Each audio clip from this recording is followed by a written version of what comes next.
नमस्ते, मेरा नाम है बलजीत यादव। मैं आपका स्वागत करता हूं अपने YouTube चैनल पर।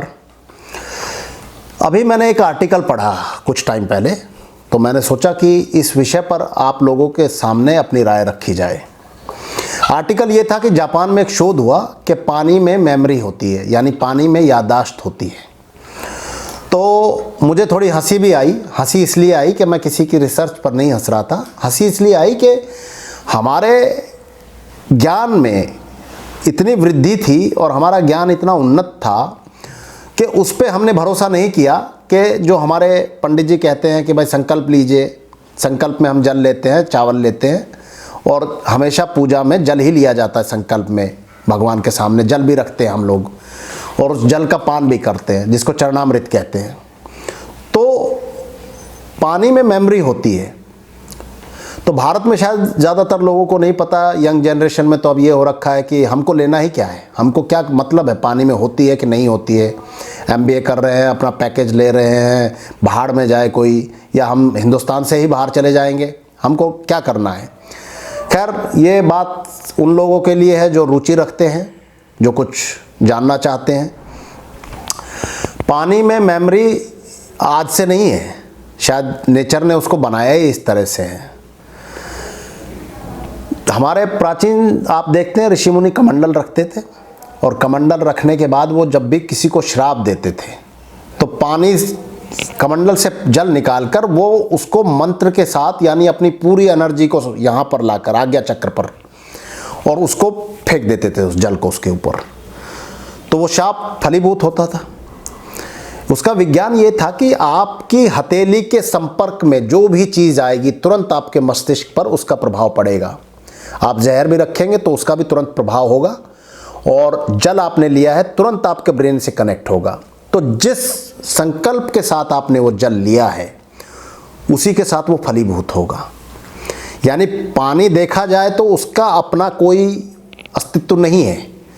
आप नेचर में जो कमांड देना चाह रहे हैं, जिस भी उद्देश्य के लिए उसको लिया है, आपका मस्तिष्क में जो तरंगे उठ रही हैं, उदाहरण के लिए आपने संकल्प लिया कि मुझे धन मिले, यश मिले, या मेरी शादी हो जाए, या मेरा फला कोई काम हो जाए, तो जिस उद्देश्य से जल लिया, जल उसी के अनुसार उस फॉर्म में अपने आप नेचर में चला जाता है।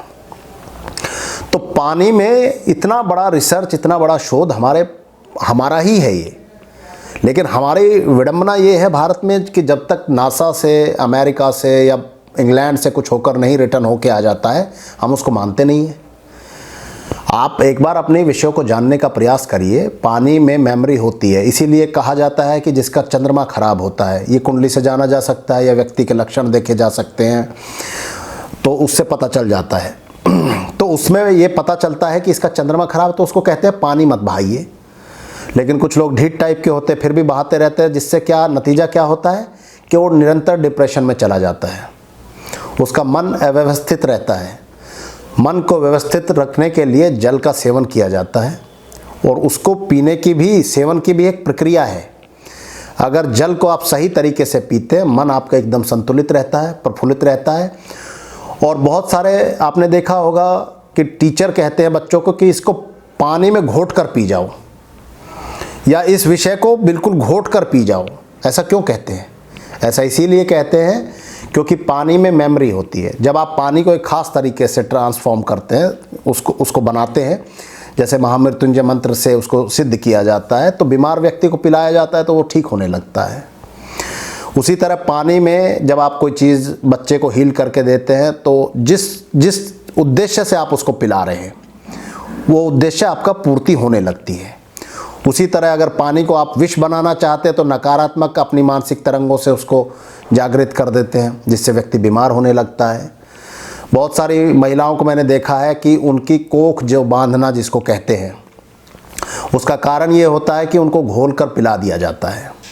आपने एक यंत्र का निर्माण किया और वो यंत्र नकारात्मक होता है, जिसको पानी में डाल दिया जाता है, और पानी में जो आपने लिखा, जो पेपर पर लिखा एक ख़ास तरह के उससे, और पानी में जब आपने उसको डाल दिया और वो पानी किसी भी बहन ने या महिला ने पी लिया, तो वो प्रेग्नेंट नहीं हो सकती, गर्भ धारण नहीं कर पाएगी, क्योंकि आपने उस पानी को ये ऑर्डर दिया, उसको ऐसे जागृत किया कि इसको गर्भ धारण ना कर सके, तो वो नहीं कर पाएगी।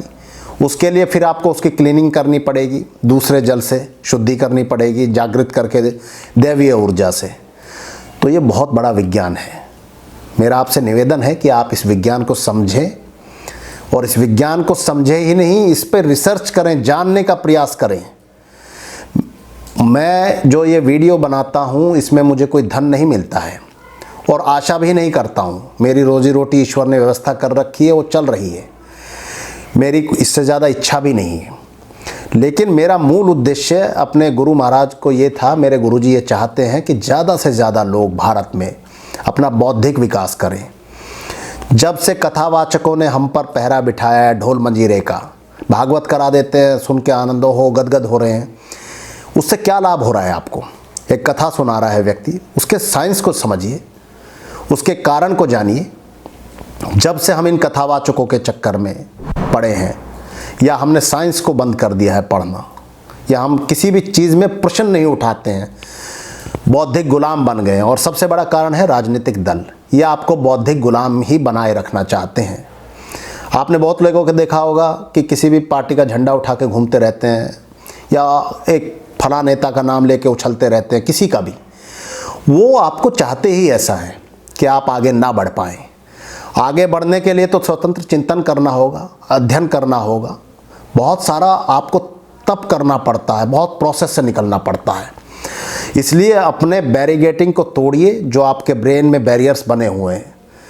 आप किसी भी लक्ष्य पे पहुंच जाते हैं, वो अंतिम पड़ाव नहीं है। कोई भी ऐसा लक्ष्य नहीं है जहां ठहराव हो, व्यक्ति ठहर ही नहीं सकता है कहीं। मेरा अपना ये मत है कि कोई ऐसा लक्ष्य नहीं है जहां व्यक्ति जाके ठहर सके, उस लक्ष्य के बाद भी एक लक्ष्य है।